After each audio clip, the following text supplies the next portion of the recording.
Okay, now that you know the 5 different types of blood vessels, let's talk a little bit about the structure of the blood vessel wall, because that is going to determine how the blood vessels help to function in the body. So if we think about the structure of the blood vessel, what I'd like to do first of all is look at the photo or illustration that I have open in front of you. And what you'll notice there is that all of the blood vessels in the body, except for capillaries, have a wall that consists of 3 different tissue layers. And we call those layers the tunica externa, which is the outermost layer, the tunica media, which is the middle layer, and then most internally we have the tunica intima. So if we think about how these different layers are different in terms of their structure, I'd like to focus first on the tunica intima. The tunica intima is made up of a tissue that is thin and smooth, and it's continuous with the endocardium of the heart. You remember the endocardium of the heart? It lined the chambers of the heart and it covered the heart valves, right? The endothelium, which lines the blood vessels, is continuous with the endocardium. And so the endothelium also provides a surface that's smooth and low friction so the blood can flow past it in as streamlined a way as possible. If you look at this photo, what you'll see is that it's the tunica intima that is in direct contact with the blood. The blood is flowing through the central opening of the blood vessel. We call that central opening the lumen, and the tunica intima directly surrounds the lumen, okay? Okay, so one of the other things you see from looking at this illustration is that the capillary wall consists just of that endothelial layer, but all of the other blood vessels in the body have the 3 tunics in their walls, which I've talked about previously, right?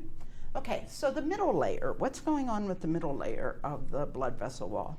The middle layer is the tunica media, and it's made up mostly of elastic and smooth muscle fibers. Why do you think elastic fibers would be valuable in a blood vessel wall? What would elastic fibers do? So that they can stretch and withstand different volumes of blood. Yeah, so they're able to distend, but then after we stretch the blood vessel and relieve the blood volume a little bit, what'll happen, Mia? You also want to be able to constrict? Yeah, well, not constrict, but they can stretch or distend, and then when it's elastic fibers that cause the blood vessel to do this, we would call that a retraction. So they distend, and then retract. We also have layers of smooth muscle in the tunica media, and the smooth muscle is arranged in concentric rings or concentric layers around the wall. And the smooth muscle is able to contract and constrict the blood vessel, right? So smooth muscle contracts, and when that smooth muscle, which is arranged in concentric layers around a blood vessel, when it contracts, it causes the blood vessel lumen to narrow. And so we call that constriction.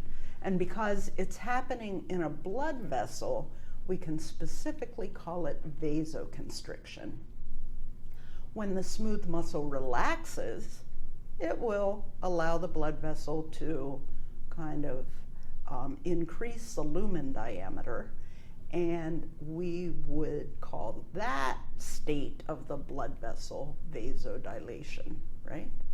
So the combination of elastic fibers and smooth muscle fibers are both valuable in terms of help regulating how big the lumen diameter will be for the blood vessel. This smooth muscle that's in the tunica media is innervated by the sympathetic nervous system. And I know you've gotten the impression that the sympathetic nervous system is this fight or flight nervous system. It gets really activated whenever we're in a high stress situation. But the sympathetic nervous system is actually always a little bit on. And so it's always providing some baseline innervation to the tunica media, smooth muscle. And it's always causing that smooth muscle to be somewhat contracted so that the blood vessels are somewhat constricted. Now, that's really important because we don't have enough blood to fill all of the blood vessels. If they were all maximally dilated all the time, we wouldn't have enough blood to fill them. And so we maintain some smooth muscle tone in the vascular smooth muscle, and that helps us maintain blood pressure so that we can keep blood circulating. What do you think will happen if I increase sympathetic activation of this smooth muscle? It'll cause more constriction. It'll cause more constriction because the smooth muscle will contract more and the vessel will constrict more. Yes, and the lumen diameter will get smaller. All right, so the last of the tunics is the tunica externa. The tunica externa is just made up of a layer of connective tissue. It helps anchor the blood vessel in its place and helps protect the outside of the blood vessels so that it's not damaged as we move around. And that is basically what's going on in the blood vessel walls. Now, the thing is that not all blood vessels are alike, right? We have arteries, we have veins, we have venules, we have arterioles. They're not all alike. And they're not all alike because the exact composition of the tunics varies from one type of blood vessel to another. So if I look specifically at the arteries, I know that they are the blood vessels that carry blood away from the heart. There are actually several different kinds of arteries, and the kinds of arteries that we have closest to the heart are called elastic arteries. They get that name because their tunica media contains relatively more elastic fibers than we see in other kinds of arteries. And those elastic fibers are important. So think about what happens in the large arteries that are close to the heart. They are exposed every time we go through ventricular systole and blood is ejected into those large arteries. What happens to them, Steph? They have the pressure from all of that blood on the arteries that are coming, like the blood that's coming out to those arteries. Yeah, so that blood is gushing in, and that's causing the arteries that are closer to the heart to distend, right? Because of that surge of blood that is pushed into the arteries. Now, if we're going to keep a continuous flow of blood through the blood vessels, we know that that blood that distended the elastic arteries is not going to stay in one place, right? It's going to gradually circulate through other blood vessels. But the thing that makes it circulate is the surge of blood has distended the blood vessel. The elastic fibers in the tunica media will retract and keep that blood in the elastic arteries under continuous pressure, forcing it off into other parts of the vascular system. So the heart can beat once per second, but because of those elastic fibers being able to retract, we're able to have a continuous flow of blood. That's kind of cool, isn't it? I think that's pretty cool. Okay, and our heart would have to do a lot more work if we didn't store pressure in the elastic arteries and then have the elastic arteries retract and keep pushing the blood off into the circulation. What do you think happens when somebody has atherosclerosis and the blood vessel wall gets stiffer and can't distend like this? What do you think is going to happen? What do you think, Mia? Well, it's going to be harder for the heart to pump blood because that elastic isn't there to pull it. It's exactly right. If somebody's elastic arteries have stiffened, what will happen is when ventricular systole occurs, the elastic arteries aren't going to want to go like this, and so the heart will have to work harder to force the blood in there, right? Okay. All right, so we get a little bit beyond the elastic arteries, and we get to the muscular arteries. Now, the muscular arteries get their name because the smooth muscle in the tunica media is more important. In the muscular arteries, that smooth muscle can vasoconstrict or vasodilate, and when it does that constriction or dilation, it helps to channel blood to different organs or tissues. And so if you are exercising and your skeletal muscles need an extra blood flow, the muscular arteries that supply those skeletal muscles would help to regulate blood flow so that the skeletal muscle could get the blood supply that they need.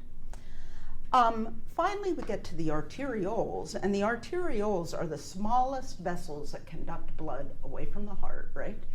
The thing that's distinctive about the arterioles is that they have a relatively large amount of smooth muscle in their tunica media, and that smooth muscle is very responsive to signals from the sympathetic nervous system in terms of vasoconstricting or vasodilating. Also, because we have so many arterioles, their ability to vasoconstrict means that they can have a big impact on resistance in the vascular system. So if they vasoconstrict, it's going to cause a lot of resistance. And what's that going to do to blood pressure, do you think? It'll increase blood pressure. It's going to increase blood pressure, of course. Okay, so arterioles carry blood into capillary beds. Capillary beds is where the gas exchange is going to occur. And then we have to get this blood back to the heart by way of the venous system. The smallest vessels that drain the capillary beds are the venules. The venules converge to form small veins. Small veins converge to form large veins. The thing that you should remember about the veins is that their walls are always thinner than an arterial wall that is the same distance away from the heart. So in this picture we've been looking at, you can see that they've shown you a microscopic look at an artery and a vein from some part of the body. And what you can see is that the arterial wall is very, very thick. There's much more smooth muscle. The venous wall is very thin. And the veins, because of their thin walls, have a tendency to collapse. You can see that it's kind of flattened, right? It could fill up with blood and distend a lot, but generally they don't get totally filled with blood because we're circulating the blood back to the heart. The veins also have a larger lumen than the arterioles that they're close to. And that larger lumen means that when they're holding blood, the blood will be under less pressure.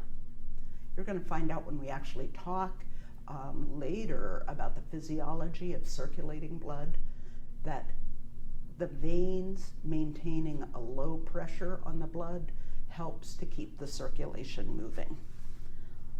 All right, so I think that we've pretty much covered the highlights of the vascular anatomy, and that will give you a good understanding for thinking about how we keep the circulation going and what creates blood pressure.